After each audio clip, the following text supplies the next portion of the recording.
Praise the Lord. இன்றைக்கான கர்த்தருடைய வார்த்தை 1 கொரிந்தியர் 13ஆம் அதிகாரம் 1ஆம் வசனம், 2ஆம் வசனம், 3ஆம் வசனம். நான் மனுஷர் பாஷைகளையும் தூதர் பாஷைகளையும் பேசினாலும் அன்பு எனக்கு இராவிட்டால் சத்தமிடுகிற வெண்கலம் போலவும் ஓசை இடுகிற கைத்தாளம் போலவும் இருப்பேன். நான் தீர்க்க தரிசன வரத்தை உடையவனாய் இருந்தும் சகல ரகசியங்களையும் சகல அறிவையும் அறிந்தாலும் அன்பு எனக்கு இராவிட்டால் நான் ஒன்றுமில்லை.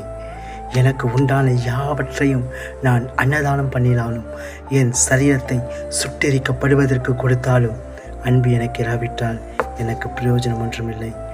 ஆமென். இந்த வசனம் என்ன சொல்லுது என்றால், அன்பு இல்லைன்னா ஒரு பிரயோஜனமும் இல்லைங்க. நம் மனுஷர் பாஷைகளையும் அந்நிய பாஷையிலும் நம்ம என்ன பாஷையில் பேசினாலும் தூதருடைய பாஷைகளிலும் பேசினாலும் அன்பு நமக்குள்ள இல்லைன்னா நம்ம ஒன்றும் இல்லைங்க.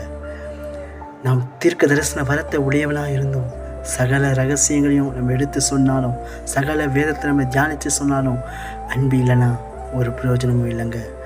நமக்கு உண்டான யாவற்றையும் நம்ம அன்னதானம் பண்ணினாலும் நமக்கு இருக்கிற எல்லா காசையும் நம்ம மற்றவங்களுக்கு செலவு பண்ணாலும் அது அன்பு இல்லாமல் செய்தால் ஒரு பிரயோஜனமும் இல்லைங்க.